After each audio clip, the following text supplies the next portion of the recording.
Francis, congratulations on your victory tonight. I know this was a special one for you. You know, you said, you know, this was a guy you always looked up to as you were learning the sport, and this was your goal. So tell us now that it's behind you. What's the emotion like for you right now? Well, I feel happy, very happy, you know. I don't know why, for some reason, I was happy the whole week. You know, it's kind of like I feel it. I just came here to have fun and then to enjoy my fight, you know. I'm really happy how it ends up with the victory. So I'm just gonna look forward for what is next, which is title shot. I was gonna ask you, I mean, you wanted this, you've been calling for this fight. Do you think this is enough to get you a title shot? What do you think should be next for you? I think what should be next for me is title shot. I think Kern is the one that the victory against Kern. After that, you deserve a title shot. It did seem out there that his knee buckled, and he just came in here, and he didn't want to disrespect you, but he said his knee blew out, and that was part of the issue. Does that take anything away from the satisfaction of the victory for you? No, because the knee buckled after a uppercut on his shin. You know, you can. There a video about it, so you can find out, and you will see the uppercut. So that's why that might be why the knee buckled, because he got disconnect. You know, so. Last thing for me, it was tough to see outside, but look, did you guys have a little exchange out there on your way in? What was said? No, we were just greeting again. He was like congratulating me and talking about my foundation also. So he told me that if ever I want to go back in Africa, I should tell him if he can help anyway, it will be great for him.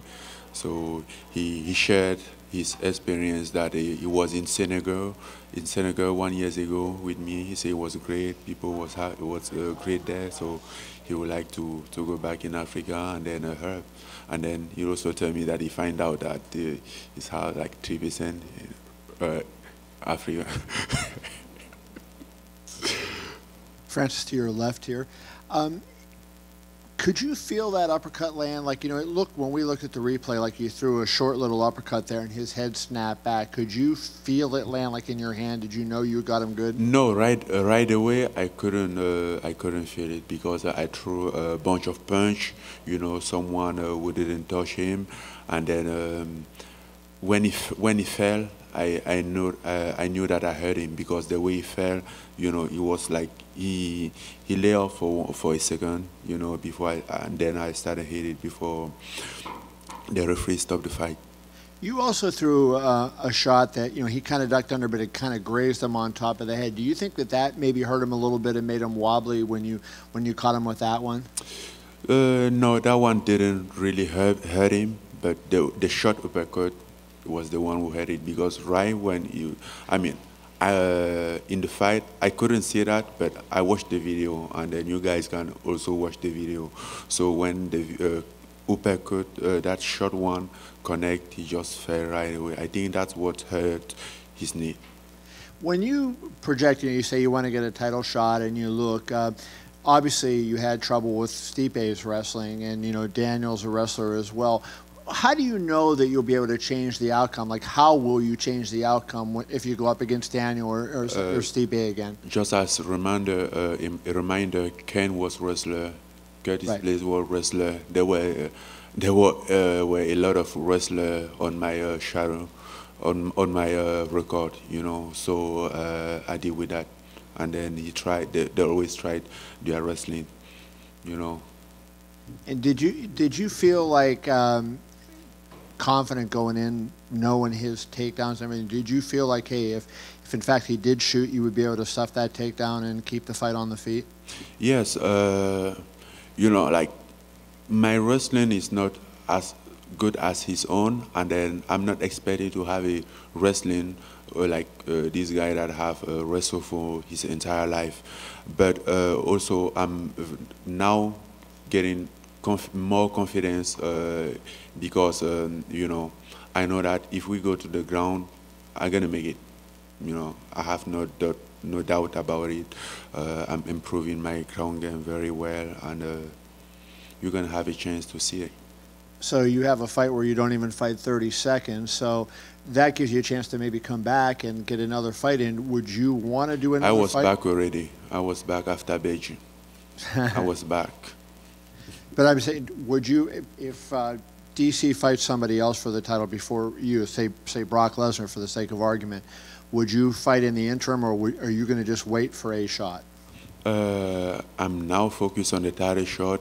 Then I can answer the if, you know. I don't have a hand on it, but I know what I want, which is shot, which is the title shot. The other thing, going through the adversity that you went through, do you think that that makes you better because now you've come out on the other side?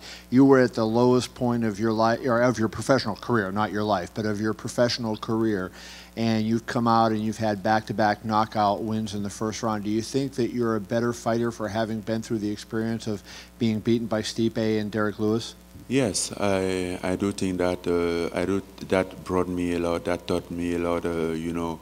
I gained a lot of experience about those two losses, and you know, I believe that I'm better than I was. You know, there were things that in this business that I didn't know how it works. I was asking myself how that would end up if it ever happened.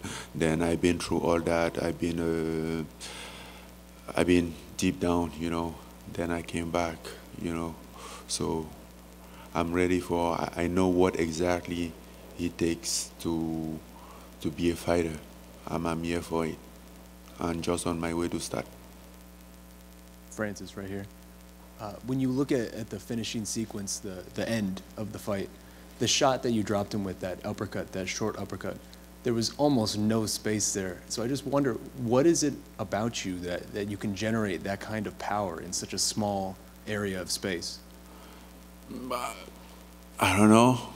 You have to ask a scientist, a doctor or something like that, but I don't have an answer about it.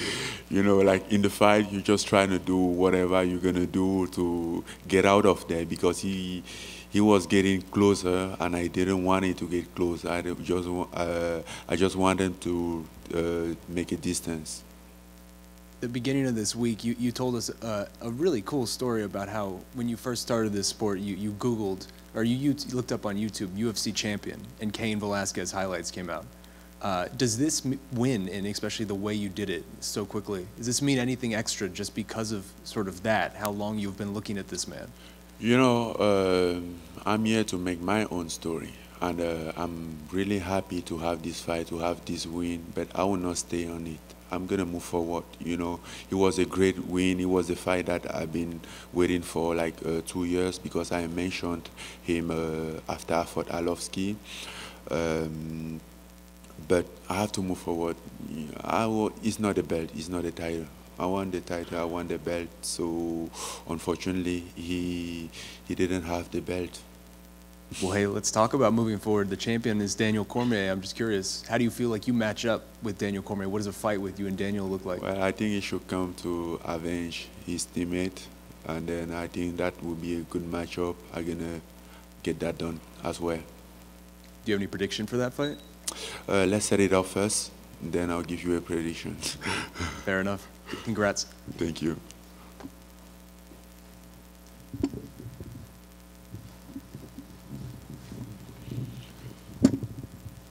Hi, Francis, over here. Hi. You said when talking to Kevin, you looked at the fights with Lewis and with Stipe as learning experiences, and you've grown from them. Could you elaborate a little bit on what you think some of the biggest things you took away from them fights and how they helped you grow in what we saw tonight? He helped me grow as a fighter, because to be honest, I have a quick rise, and then I missed a lot of things during my way up. So I had to go back. I had to go back there and pick it up. You know, like how a fighter life could be, how you can manage your life separately with fight. You know, I mean, I love fighting. It's great, but it's a job today. It's a pleasure as well, but I still have a life beside that. So how to take to make them both work together, you know. So there were a lot of things about fighter life that I didn't know. I didn't know how to organize myself, how to make things by myself. And then sometime last year, I felt like I was there to please people. I wasn't there for me. And then, I mean, I lost what was my purpose, what brought me in this sport, because at the beginning it was just for fun, it was just for pleasure, you know. So picking up a win over arguably one of the greatest heavyweights this sport's ever known, I mean, where does that rank on your career accomplishments so far, and what can we expect to see from here? Because this is a pretty big step forward for you, and I think it's only on the up and up. Well, you're just gonna expect to see me have that belt. I mean, yes, I still believe that my best days to come. Yes, I'm 32 years old, and I'm just started this sport 5 years ago, and I'm still gonna do it for a very long time. I'm gonna write my own story. I don't know exactly how that gonna end up, but I really excited to see how it's gonna end up, and then I'm gonna do all my best to do it in the right way. Last one for you, and Kevin brought up you possibly fighting again. Obviously, Dan, there's been the talk about the Brock Lesnar fight, possible another fight with John Jones. Would you be interested in possibly getting that rematch back with Stipe and showing how far you've advanced since then before you get that title shot, or is it title or bust for you? No, before. I mean, so you want to make an order to what I want. It's not what I want. I want the title first. So if you want, you can give the belt back to Stipe, and then I'll fight Stipe right now, you know. But I always said I would like to have a rematch against Stipe. But right now, my goal is the belt. Thank you very much. You're welcome. And then for Brock Lesnar, he's just walking around talking shit, but never show up for fight. So let's see